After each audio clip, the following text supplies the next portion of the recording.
waxaan meesha u nimid inaan qaabilno ka gudoono walaalahan dowladda Turkida macaawinada ay noo soo dirtay saakay ay soo degtay garoonka diyaaradaha ee Aadan Cadde International Airport sidoo sheegay wasiirka waxa waaye waa qaybtii ugu horeysay macaawino badan oo iska daba imaan doonta haddii Alle idmo waxaan rabaa inaan ugu mahad celiyo safiirka oo matalaya dowladdiisa Turkida walaalaha aan nahay mar walbana garab taagan markii uu dhib dhaco iyo mar walba oo xaaladda ay u baahato maaragtay degdeg gargaar degdeg dadka ugu horeeyo na soo gaar inay yihiin waqtiga ugu fiicnaa macaawidana soo gaartay oo ah waxyaalaha aan uga baahanahay qalabka haddii qofka cudurka uu soo rido COVID-19 looga hortagi karo qofka lagu kaalmeyn karo saad la socotaan cudurkan daawo ma leh laakiin taxaddar iyo qofka in la kaalmeeyo kaliya ayaa lagu caawini karaa waxa kale oo la socdo qalabkii lagu labisanayo looga hortagayay in cudurka uu faafo sida dadka shaqaalaha caafimaadka frontline-ka ah laabka ka shaqeeyo isbitaalada kala duwan iyo dadka u nugul maaragtay cudurrada oo loogu talagalay inay mar walba ay iska xakameeyaan oo ay ka mid tahay afxirashada maaskiska wax alaala wixii maaragtay qalab oo lagu labisanayo. Şunu da görüyoruz ki dünyada hiçbir ülke buna çok hazırlıklı yakalanmadı. Haddaan eegana waxaan arkaynaa in uusan jirin dal diyaar u ahaa cudurkan. Dolayısıyla dünya kolektif bir çaba sarf ediyor bu enfeksiyonu önlemek için. Sidaas darteeda dunidu waxay iska kaashanaysaa sidii looga hortagi lahaa si wadajira. Özellikle ben Somali hükümetini, Somali Sağlık Bakanlığı'nı tebrik etmek istiyorum. Çünkü birçok soruna rağmen oldukça başarılı bir mücadele veriyorlar.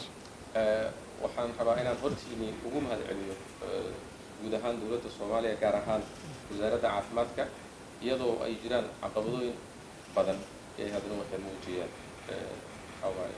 hawlkarnimo waxayna gaareen guulo waaweyn. Bu da Somali toplumunun gerçekten ayakta kalma gücünün ne kadar yüksek olduğunu gösteriyor.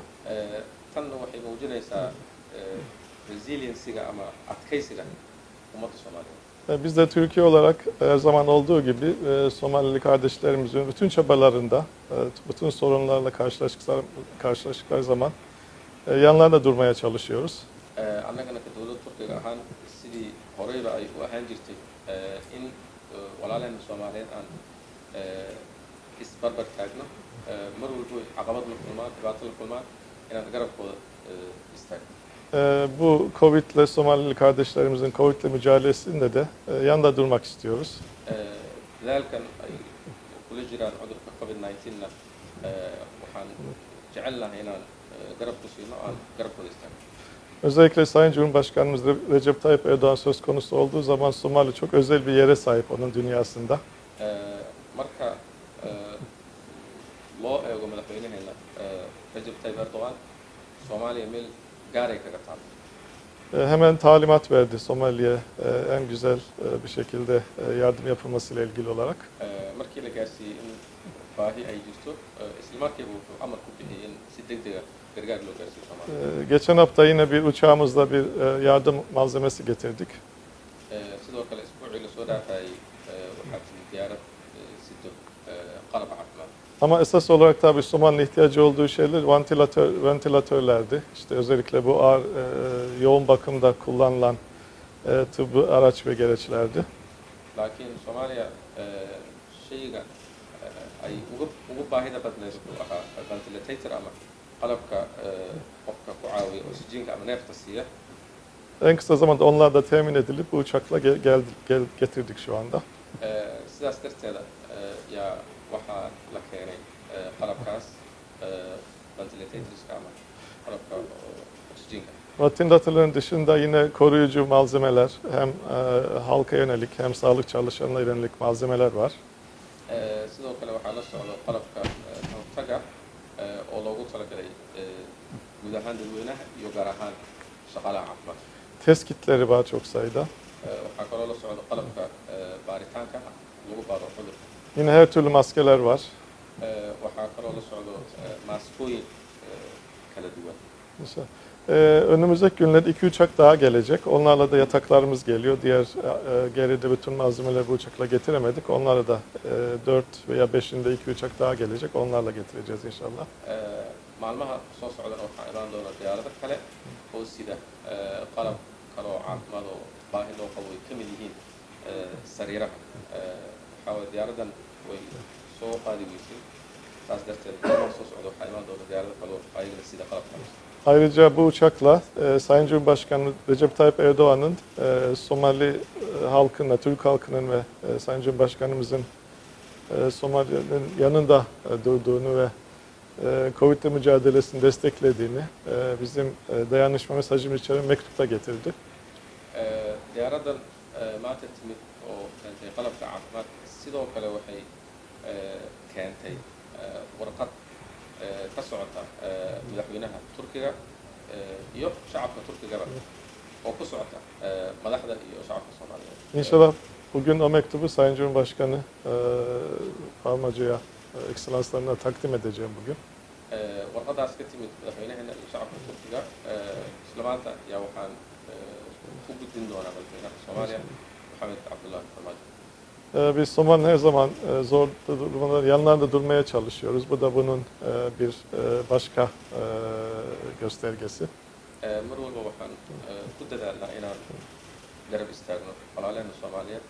Tanna waa qayb ka mid ah isgarab istaagaas. Umarım önemli katkı yapmış oluruz. Waxaan rajaynayaa in dadaalkan ama gargaarkan aan keennay uu noqdo mid waxtar leh. Bu çabalarında Sağlık Bakanlığımızın, hükümetin çabalarında başarılar diliyoruz. Waxaan sidoo kale guul u rajaynaynaa guud ahaan dadaalka ay wado dowladda Soomaaliya gaar ahaan wasaaradda caafimaadka. Özellikle bizi bugün yalnız bırakmayan Sayın Dışişleri Bakanımıza, Sağlık Bakanımıza, İnsan İşleri Bakanımıza çok teşekkür ediyoruz. Waxaan kaloo jeclaa inaan si gaara uga mahadceliyo wasiirka arrimaha dibadda, wasiiradda caafimaadka iyo wasiirka gargaarka oo maanta nagala soo qayb galay barnaamijkan. Güzel bir kardeş nasıl örneği gösterdiler, sağ olsunlar. Waxay noo muujiyeen walaaltinimo mahadsan yihiin. İnşallah biz her zaman Somalili kardeşlerimizin yanında durmaya devam edeceğiz. İnşallah waa sii wadi doonaa mar waliba inaan garab taagnaano walaalaheenna. U nimid inaanu la wareegno oy wasiiraddeena sharafta leh Fawziya halkan kula wareegtay kaalmo iyo deeqsinimo ah oo dalka aan walaalaha nahay oo Turkigu ay noo soo direen waa shipmentigii ama tii deeqdii koowaad oo ka mid a deeqo dhowra ay noo soo dirayaan Turkidu maalmaha soo socda.